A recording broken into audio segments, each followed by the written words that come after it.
Los locos de Buenos Aires. Una forma diferente de perder la razón. Idea y conducción, Roberto Ruiz. Coordinación, edición y producción, Camilo Ruiz.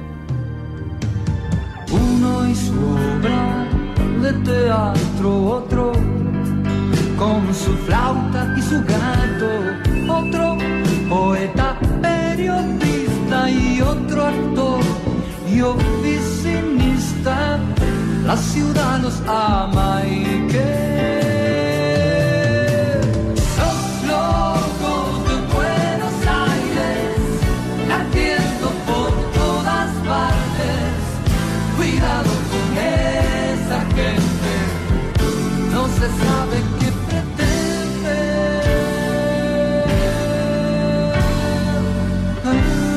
Los locos de Buenos Aires.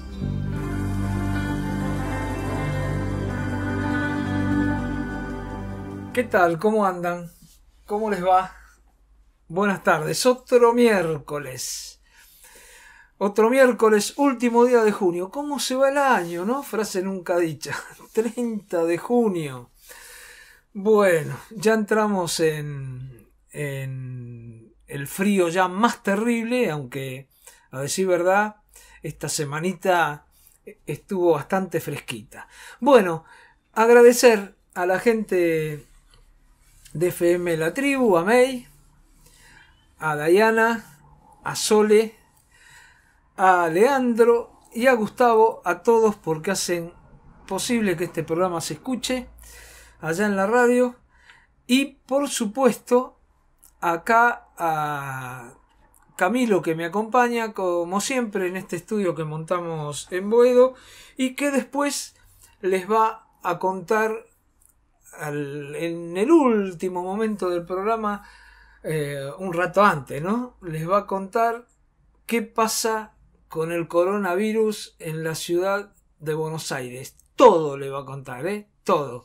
Ustedes lo escuchan a él y aparte hizo algunos vaticinios que se vienen cumpliendo, así que escúchenlo, como que iban a bajar las camas en terapia intensiva, como que iban a ir bajando los casos rápidamente en este mes, y bueno, y todo eso está ocurriendo. Y después, por supuesto, la parte de los vaticinios, los datos duros, que en esos no hay vuelta de hoja, son datos duros y son los que demuestran cuál es la realidad. Bueno, hoy estamos así empiezo medio de autobombo, ahora diciendo las cosas que había vaticinado Camilo, pero por otro lado, algo que nosotros pedimos la semana pasada ocurrió.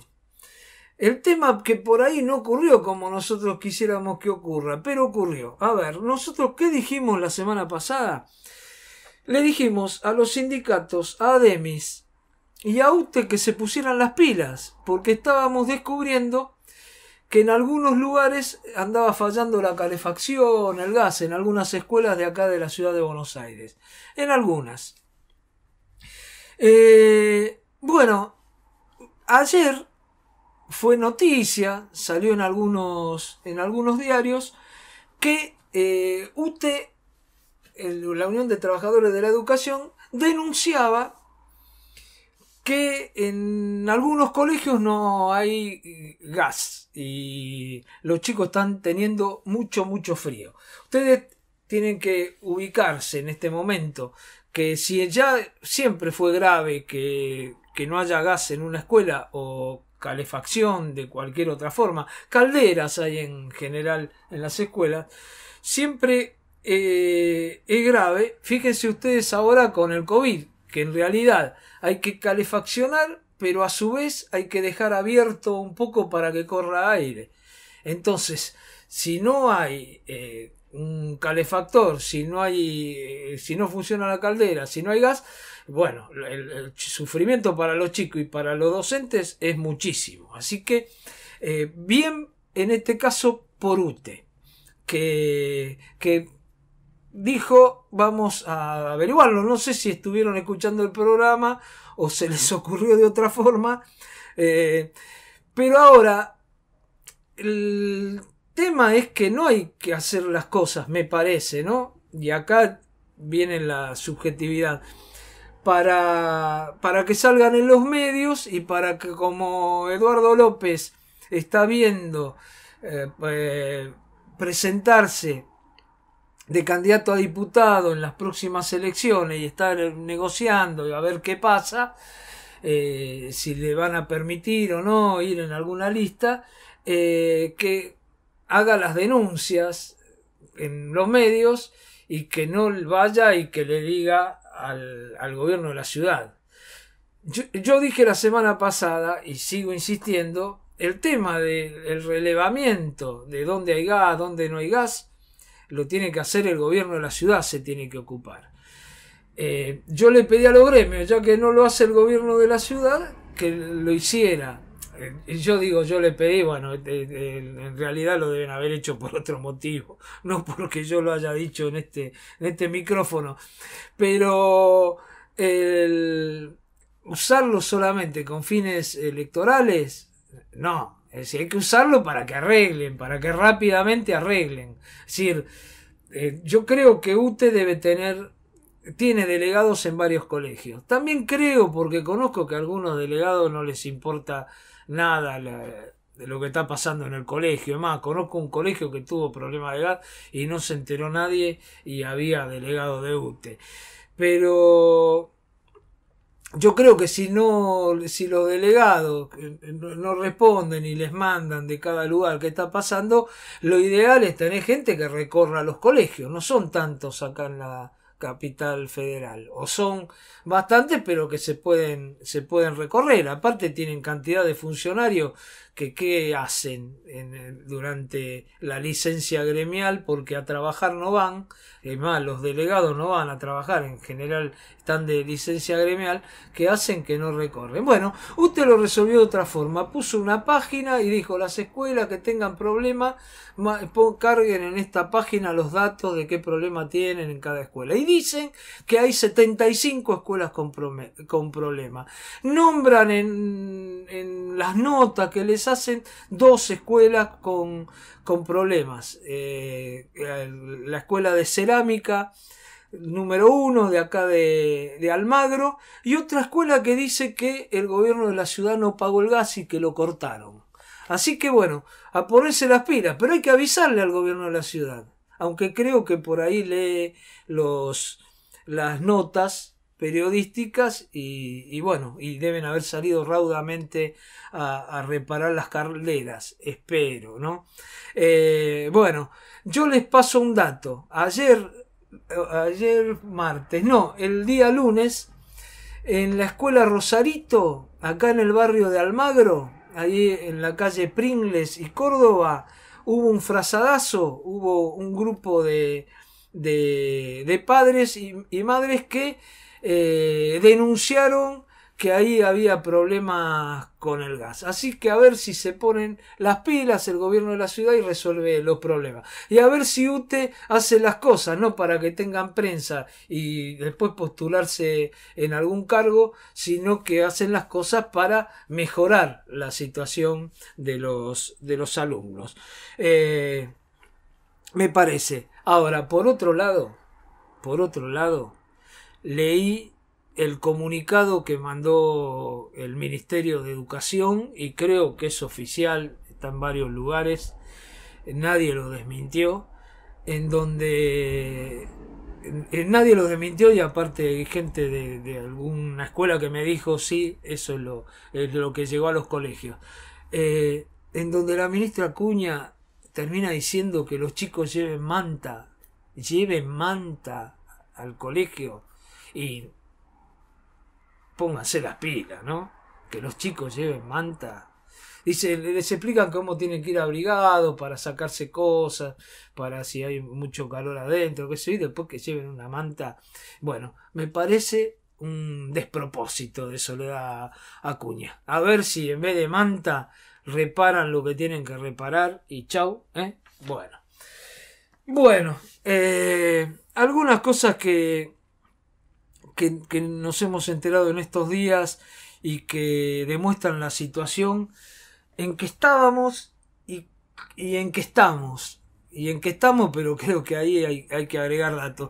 Salió un informe del observatorio del observatorio de la UCA, de la Universidad Católica Argentina, en donde dice que el 64,6% de los chicos son pobres y el 71% en el conurbano.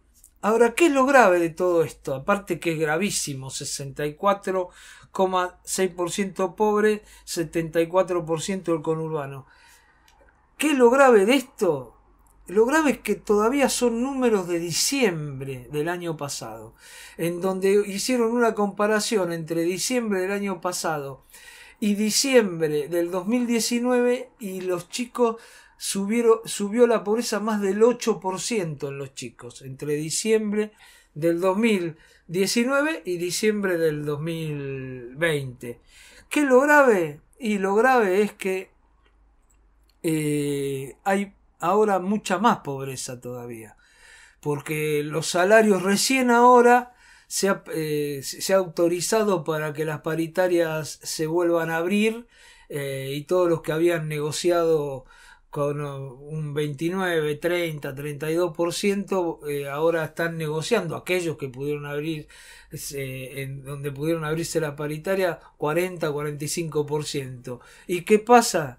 ¿Por qué digo esto? Y porque la pobreza se mide en general por los sueldos. Así que quiere decir que más del 30% de los trabajadores, quizá el 40% ahora ya en junio, son pobres, de los que trabajan. Así que ahí tenés que agregar los planes sociales, la mayoría de los jubilados, etcétera, etcétera. Así que es gravísimo este informe. La UCA siempre lo digo, ¿no?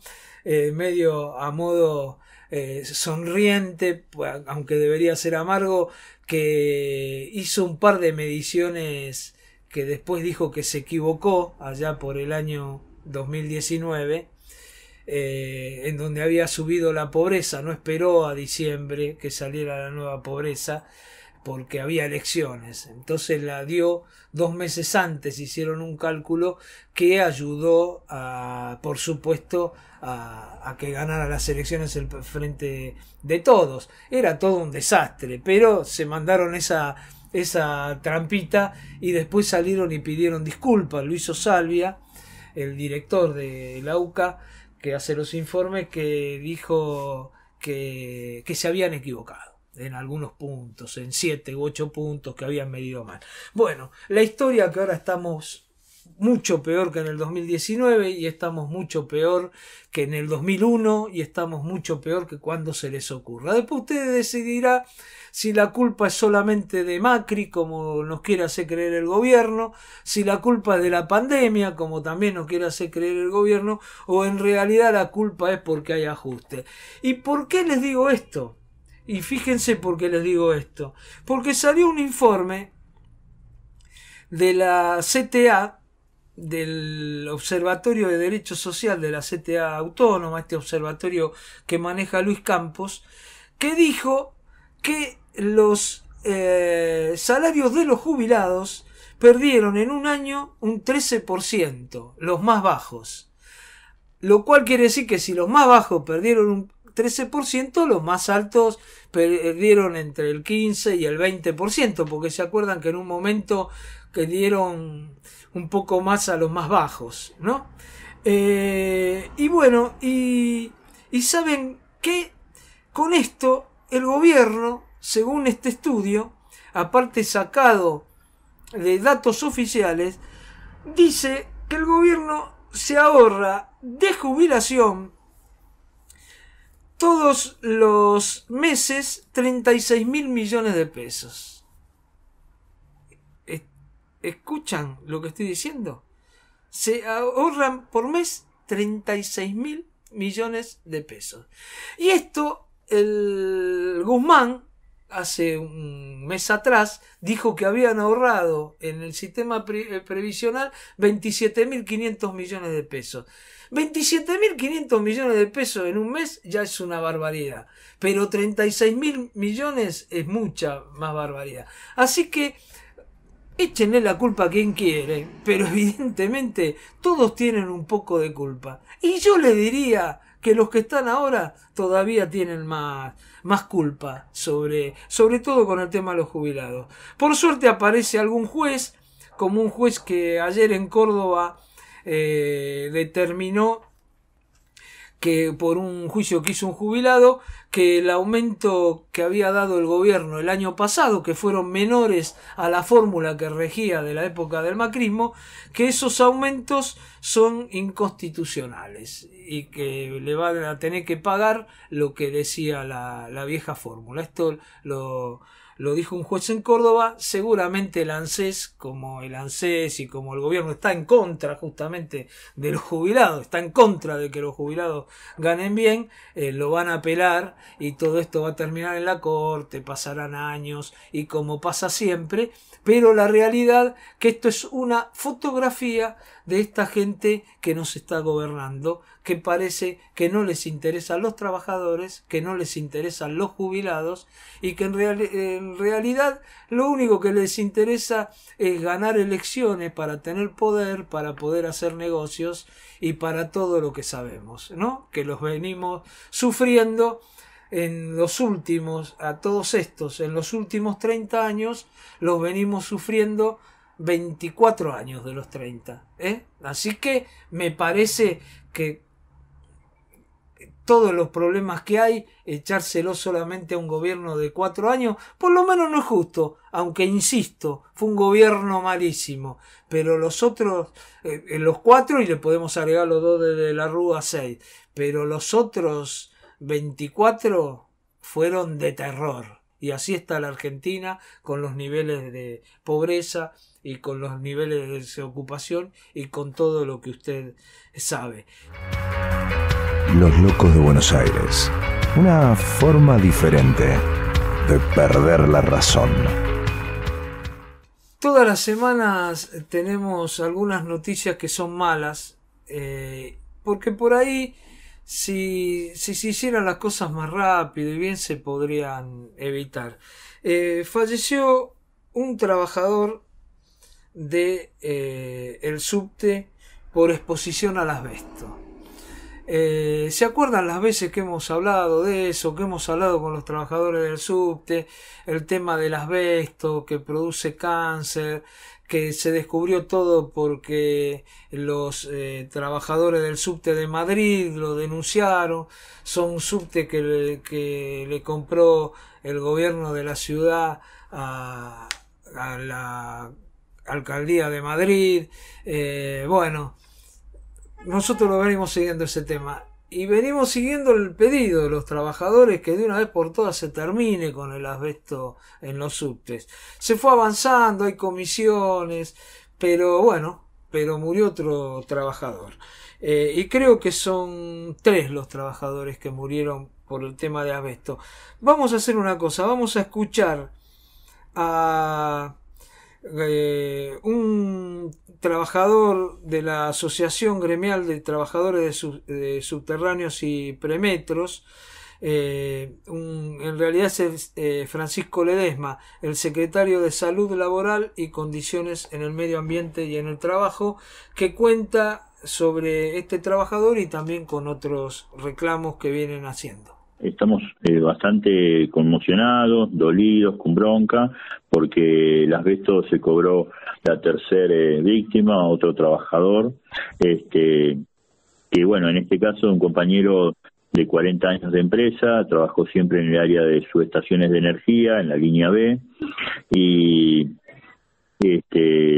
al día de hoy tenemos, desde que empezamos en febrero del 2018, la lucha para que se saque el asbesto, para que se haga una remediación y un saneamiento de de los trenes y de las infraestructuras de instalaciones fijas, nos encontramos con que, bueno, tenemos 52 personas inscritas en la Superintendencia de Riesgo del Trabajo por el diagnóstico de neumoconiosis por exposición al asbesto.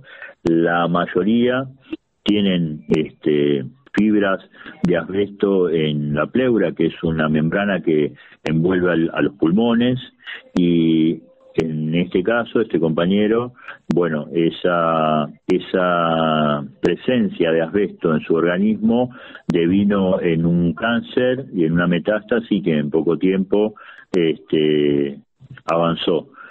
Nosotros venimos luchando desde la noticia de que en el Metro de Madrid fallecieron trabajadores en la fabricación de los trenes que en ese momento había comprado Mauricio Macri en el 2011 cuando era intendente, y rápidamente nos pusimos a buscar un lugar, un laboratorio, en este caso que sea especialista en revisión de componente con asbesto. Dimos con la Universidad Nacional de Bahía Blanca, donde hay una doctora que se llama Leticia Lescano, que es especialista en este tipo de estudios de microscopio, y pudo analizar y determinar que esa flota, la CAP 5000, tenía asbesto.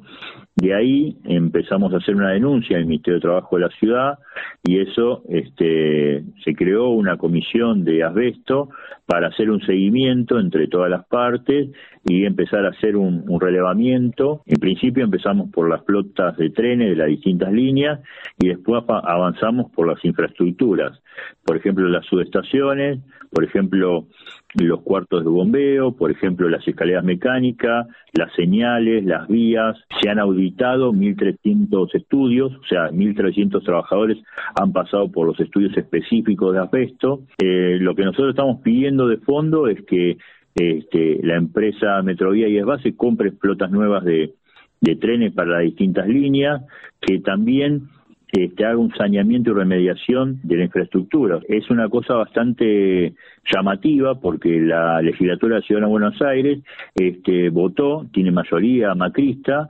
votó una partida especial para el subte, para sacar el asbesto, que año a año la va renovando, o sea que no es un problema de faltante de plata. En el 2018 no había pandemia de COVID, o sea que esto viene desde hace rato, y no sabemos por qué no la ejecuta la partida haciendo las obras que corresponde. Nosotros le pedimos una audiencia al ministro Quirós de la ciudad, al ministro de Salud, para explicarle lo que nos pasa y por qué pretendemos y creemos que tenemos que estar en la lista prioritaria de vacunación, así como los docentes, así como los compañeros que son de la salud, bueno, nosotros también. El ministro Quirós no nos ha dado audiencia ni nos ha contestado la carta que le mandamos. O sea, estamos en un peligro de, si nos contagiamos de asbesto y nos contagiamos de COVID, o una de las dos cosas. Y al día de hoy, desgraciadamente, tenemos 15 fallecidos por COVID.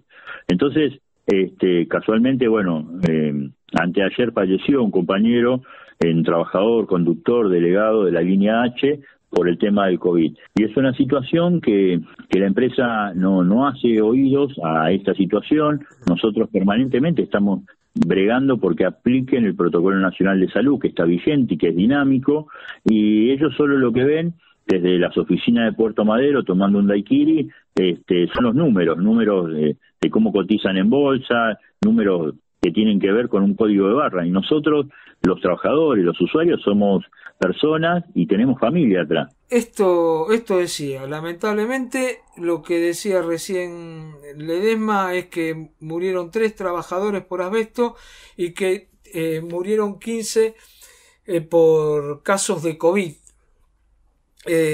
Y hacen un reclamo de vacunas. Bueno, sabemos que todos, más después van a escuchar de nosotros cuando hablemos el reclamo de vacunas de todo el mundo, pero el tema es que las vacunas todavía no vienen en la cantidad que tendrían que venir.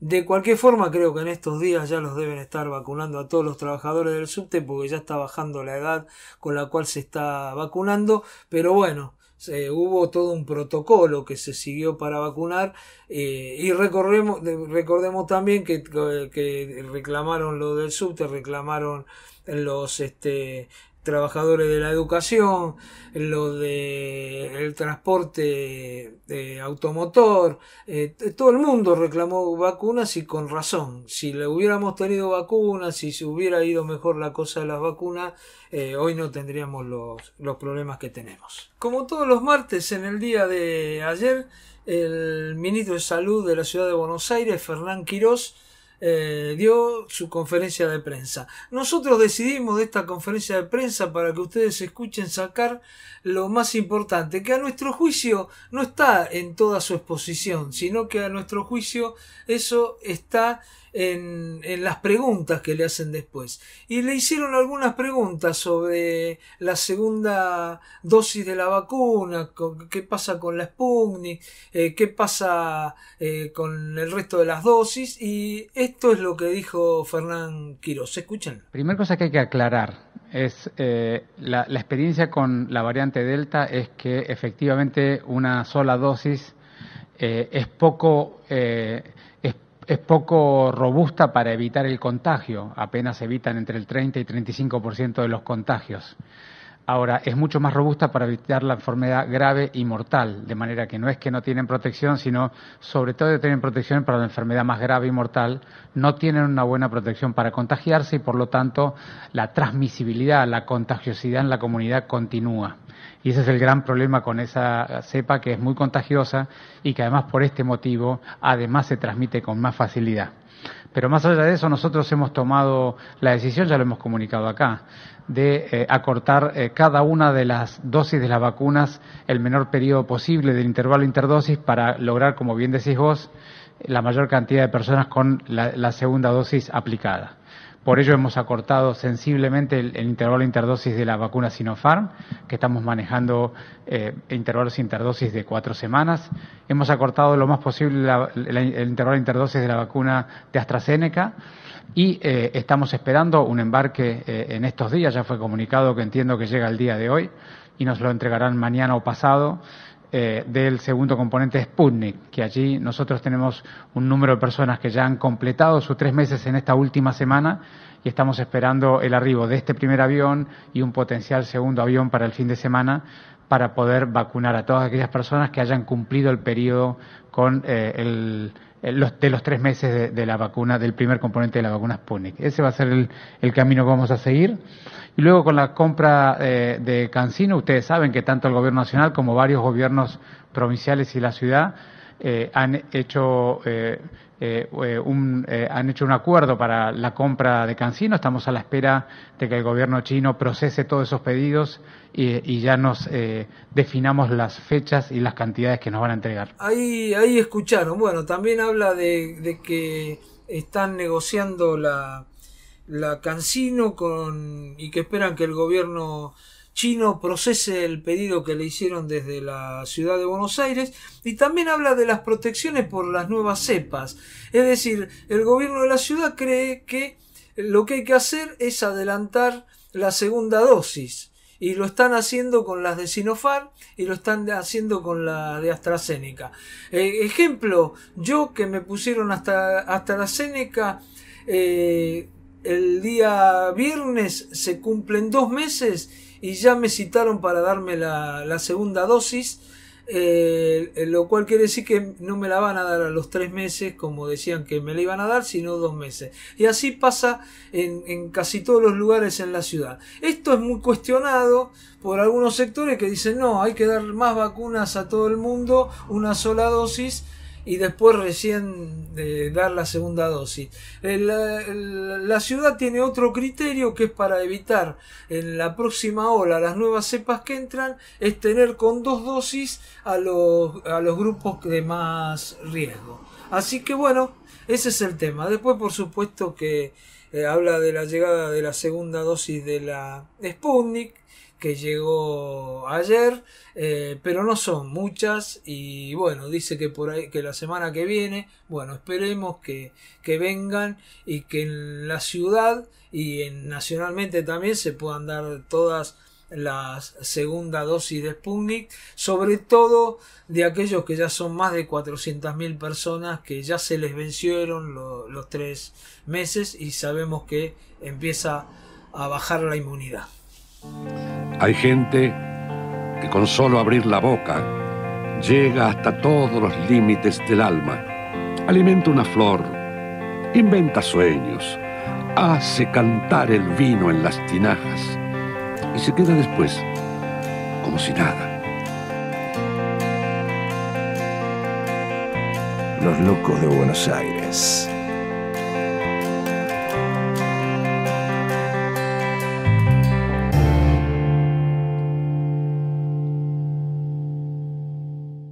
Bueno, ya estamos en el último bloque. ¿Cuántas cosas hoy? Notas muy interesantes las que hicimos de temas que no están muy visibilizados. ¿Cómo te va, Camilo? ¿Bien? Muy bien, muy bien. Bueno, me alegro.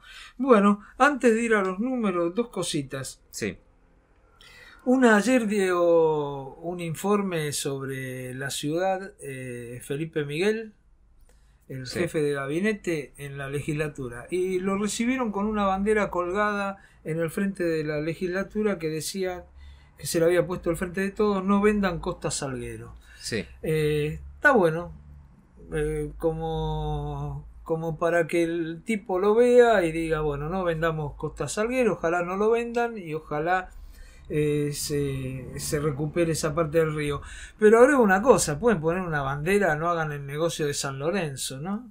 Que todavía ahí muchos vecinos de acá de Boedo creemos que ahí necesitaríamos un espacio verde. Tenemos muy poco espacio verde. Acá recién tenemos una placita que queda acá en Carlos Calvo y Loria, que se hizo en el 2011 y no alcanza para sostener todo lo que necesita el barrio, así que vendría muy bien en Avenida La Plata al 1700, en vez de que haga un negocio Tinelli ayudado por el Estado, y en este caso todos los bloques, porque lo votaron todos, salvo Marta Martínez que ya estuvo, que votaron la rezonificación ahí. Esperemos que bueno, que pongan también un cartel, San Lorenzo, no queremos que haga negocio Tinelli, queremos que esto sea para el pueblo.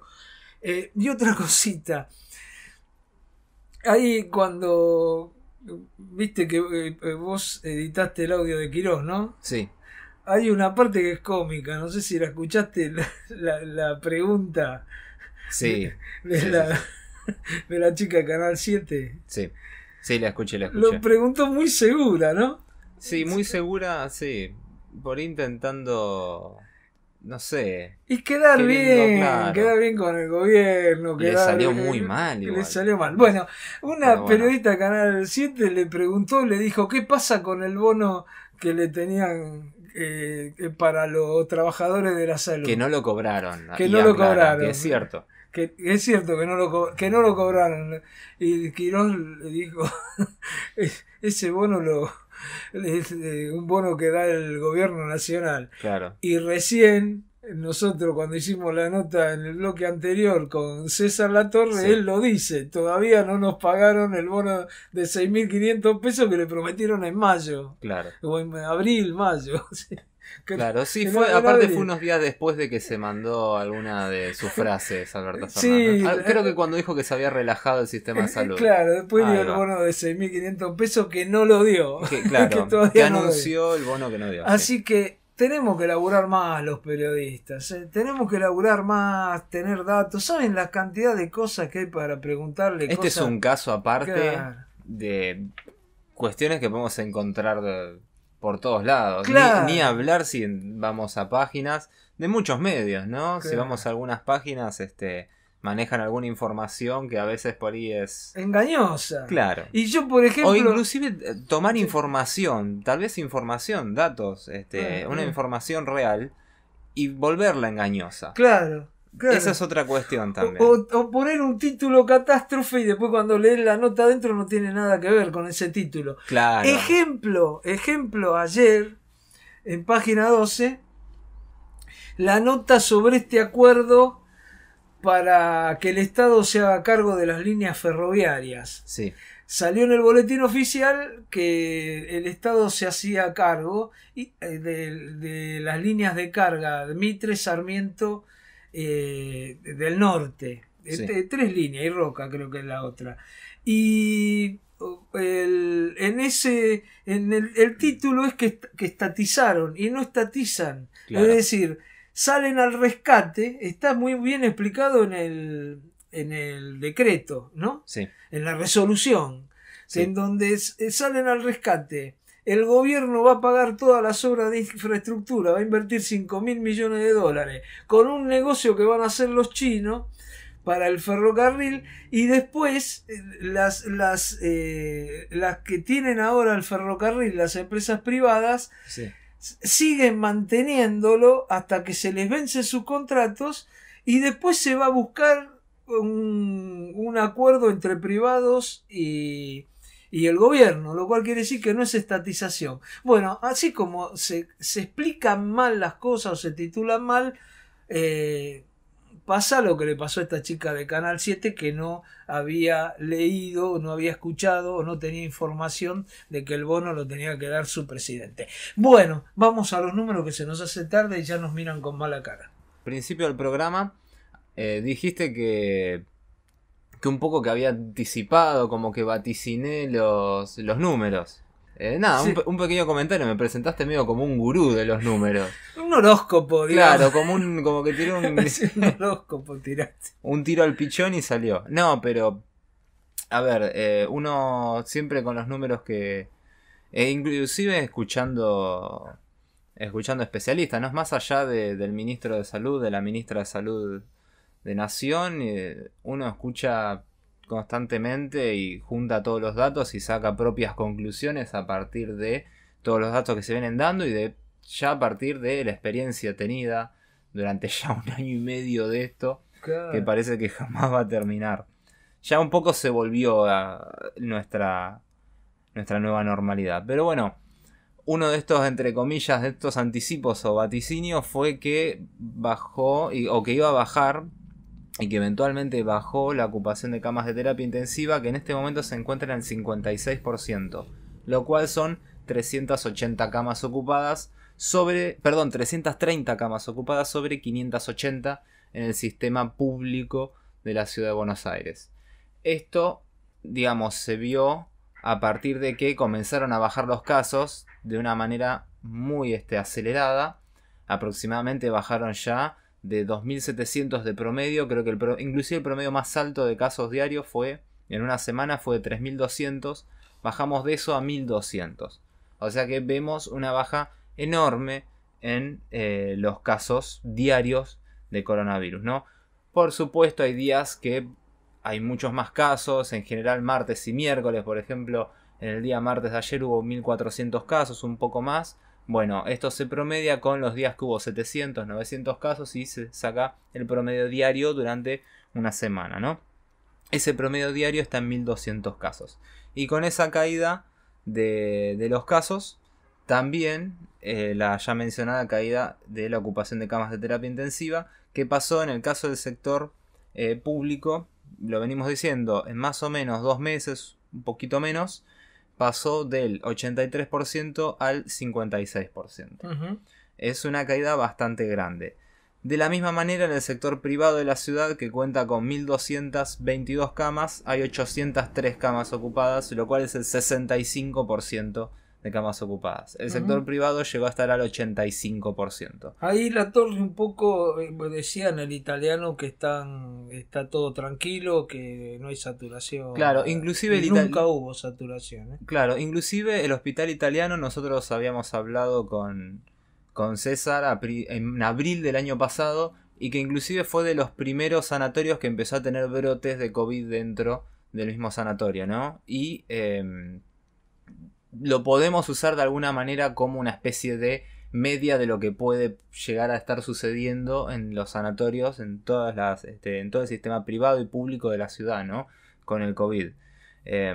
Obviamente estos números salen de algún lado, y tener directamente la fuente de que César pueda confirmarlo ya es otra confirmación más, podemos decir, de que estamos contando con información que es clara, con información que es irrefutable. Pasando de ocupación de camas de terapia intensiva, a testeos diarios, el promedio bajó un poquito más, pero de todas maneras la positividad se estacionó en entre un 15 y un 16%. Los testeos estaban aproximadamente en un 20.000 de promedio, bajaron un poco, están aproximadamente en 17.000, 18.000 testeos diarios realizados a residentes de la ciudad, lo cual implica que al bajar también la positividad, significa que, esto lo explicamos siempre, que se están haciendo, podríamos decir, los necesarios, ¿no? Ojalá siga bajando la positividad también, porque significa que este plan de rastreo está funcionando, que se están detectando todos los casos positivos que están dando vueltas por la ciudad. Obviamente no a la totalidad, pero está funcionando el plan de rastreo. Cuando siempre se recomienda que la positividad sea por debajo del 10%, estamos un poquito por arriba, pero si comparamos con, por ejemplo, el promedio de positividad a nivel país, que está aproximadamente en el 30%, tener el 15% en la ciudad es dentro de todo una buena noticia. ¿Esto qué significa? Que desde que comenzó la pandemia se hicieron 4.289.014 hisopados en la ciudad de Buenos Aires. En lo que respecta, volviendo un poquito, en lo que respecta a fallecidos, el promedio diario está mucho más cerca ya de los 35, viene bajando. Tuvimos un par de semanas de un promedio muy alto de 50. De todas maneras hay muchos fallecidos diarios, pero un poco por lo menos está bajando. Y el hecho de que haya bajado tanto la ocupación de camas de terapia intensiva implica también que mucha gente se está recuperando, ¿no? Lo cual es la mejor noticia de todas, sobre todo cuando se estima en general que muchas de las personas que llegan a terapia intensiva, hay un porcentaje bastante importante que después termina falleciendo, ¿no? El hecho de que baje tanto la ocupación de camas pero no haya muchos más fallecidos significa que hay gente que se está recuperando. Y también hay menos ingresos diarios por coronavirus a las camas a las unidades de terapia intensiva, a las UTI, que veníamos hablando que eran aproximadamente 7 diarios, ahora son 5 diarios. Ojalá se mantenga este ritmo, que siga bajando al punto de llegar a que ojalá, lo veo complicado, pero al punto de que nadie, o que haya, no sé, un ingreso diario por COVID, ¿no? Hay realidades muy lejanas a nosotros cruzando el charco que ya se llegó a esos números, ¿no? De prácticamente muy pocos casos, prácticamente nadie fallece y muy pocas ocupaciones de camas de terapia intensiva, ¿no? Esto es todo lo que respecta a casos. Si te parece, pasamos a vacunaciones. Dale, ¿cómo estamos en las vacunaciones? Se aplicaron 1.367.079 primeras dosis y 380.412 segundas dosis. Esto es un total de 1.747.491. Respecto a la semana pasada no hay muchas novedades. Esto reflejado en la población es un 45,4% de los residentes de la ciudad de Buenos Aires que recibieron una dosis y un 12,8% que recibieron 2 dosis. Literal es casi el mismo número, sobre todo respecto a segunda dosis, que dimos la semana pasada. Que la semana pasada dimos que estaba aproximadamente en el 11, casi en el 12. Claro. Bueno, Muy recordemos poco. que recién llegaron vacunas ayer y al fin de semana, ¿no? Claro, hay algo interesante que marca Quirós en el audio que pasamos hace un ratito, que es que se adelantó un poquito, vos lo mencionaste también, que se adelantó un poquito la aplicación de la segunda dosis de AstraZeneca, que inclusive Y la de Sinopharm también. y la de Sinopharm también, claro, que inclusive la periodista que mencionaste después de la televisión pública le pregunta, porque sale un estudio de Oxford diciendo que las dosis generan más inmunidad una segunda dosis cuando se estira. Y más inmunidad estamos hablando de un pequeño porcentaje, ¿no? No estamos diciendo de que te puede llegar a salvar la vida. No es de vida o muerte ese pequeño porcentaje. Pero lo que Quirós confirma esto cuando responde la pregunta. Pero lo que dice es que están adelantando un poco porque no hay vacunas. Y prefieren darle 2 dosis y completar, riesgo, claro, completar la vacunación de un paciente de riesgo, sobre todo teniendo en cuenta que puede ingresar una nueva cepa, antes que después dar una primera dosis y no sabes si en 3 meses vas a tener estas segundas dosis para darle a estos adultos mayores, ¿no? Claro. Así que ahora que están las Claro, vacunas, las están adelantando más o menos un mes. elegir en qué momento darlas. No podemos, sobre todo con el segundo componente de Sputnik. Pero inclusive, por más que estén llegando todavía, puede llegar un momento que AstraZeneca, ¿qué pasa? No tenemos más vacunas, no sé, por decir. ¿Y qué hacemos? Con toda la gente que no les dieron la segunda, ¿qué hacemos? Bueno, las tenemos ahora, se las damos ahora. Me parece que esa es un poco la lógica de adelantar un par de semanas o hasta un mes la aplicación de estas dosis, ¿no? Siguiendo con vacunados a nivel poblacional, mayores de 50 para adelante, ya ni siquiera te digo adultos mayores de 60, te digo ya de 50 en adelante, prácticamente la totalidad del padrón, de 50 a 60 un 95%, el resto la totalidad del padrón de los adultos mayores recibieron por lo menos una dosis de alguna de las distintas vacunas. De 40 a 50, un 57% recibieron por lo menos una dosis. Recordemos que el empadronamiento es para mayores de 18 con factores de riesgo y para mayores de 40 sin factores de riesgo. Por supuesto, Sí, adultos mayores igual también. entre hoy y mañana por ahí sale de 35, ¿no? Posiblemente. Claro. Todo depende, inclusive todo depende de, mismo lo dijo Quirós, de un potencial nuevo embarque el fin de semana de Sputnik. Me parece que Quirós por ahí habrá dicho la semana pasada diciendo que el jueves nos prometieron vacunas. Claro, me parece nosotros que lo me dijimos adelanté. acá. Nosotros lo dijimos acá, pasamos que prometió el jueves y Claro. el jueves no llegaron las Bueno, vacunas. de jueves a jueves recién, Claro. o sea, se le atrasaron una semanita. Así que potencialmente dijo habría otro embarque el fin de semana. Claro. Ahí se escudó un poquito. Sabe que potencialmente puede ser tal vez el otro fin de Claro, semana. aparte, che, Quirós, te estás tratando con vendedores de autos usados, no le hagas caso a todo lo que te dicen. Claro. En lo que seguimos, en lo que respecta a segunda dosis, un 70% de los adultos mayores de 80 recibieron ambas dosis. Entre 70 y 80 un 40% y entre 60 y 70 un 22%. De 60 a 70 y de 70 a 80 esperamos que en estas semanas suba considerablemente la aplicación de la segunda dosis por esta cuestión que explicamos recién de AstraZeneca, ¿no? Ujú. Y estos son todos los números que tenemos de vacunas. Esperemos que sigan llegando más, esperemos que no se corten nunca. Que todos los adultos mayores estén vacunados. Que me parece que creemos que la inmunización tiene que arrancar por ahí. Y bueno, me parece que es la salida, ¿no? Es Ujú. más, el presidente lo dijo, y en eso coincido, vacunar, vacunar y vacunar. Y no vacunar a cualquiera, por supuesto, ¿no? Vacunar a aquel que lo necesita. Claro. Bueno, a mí me dan la segunda dosis justo a los 2 meses que me dieron la AstraZeneca y justo cuando se cumplen los 14 días de la que me puse la antigripal. Estás con lo justo. Justo, estoy con lo justo en todo. Una cosa, acá me dicen que yo hablé un poco de la estatización de los ferrocarriles. No hay tiempo hoy para explicar bien cómo Sí. es, perdón, no con la estatización, con este rescate del Claro. ferrocarril, porque las empresas no invirtieron nada en 30 años y que ahora lo van a poner al día con nuestra guita, van a poner 5.000 millones de dólares que le van a dar a los chinos para que hagan obras de infraestructura y después van a seguir con algún negocio mixto, estatal, privado, es decir, siempre esos negocios que después aparecen los bolsos, bueno, todas esas cosas que ahora parece, estoy seguro que se van a cuidar más, ¿no? Porque antes andaban bolsos de acá para allá.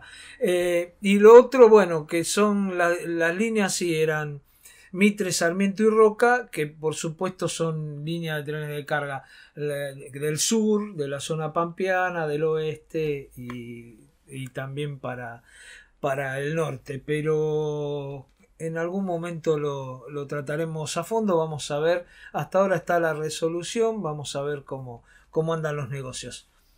Se nos terminó el programa, ¿no, Se Camilo? terminó todo, sí.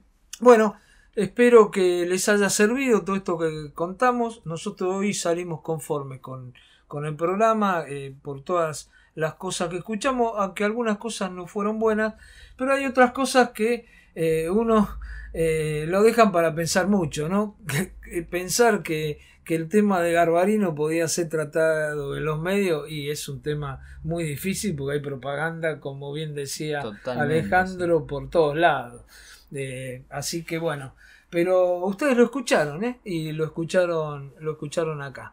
Y una sola cosita, me queda también esa reflexión, que el tema de Garbarino también lo tocó el La Izquierda Diario, y esta cosa que dice el chico, el trabajador de Garbarino, de un mensaje para sus compañeros, que no importa que lo haya tratado un diario de izquierda, porque esto no es un problema solamente de la izquierda, sino que es un problema de todos.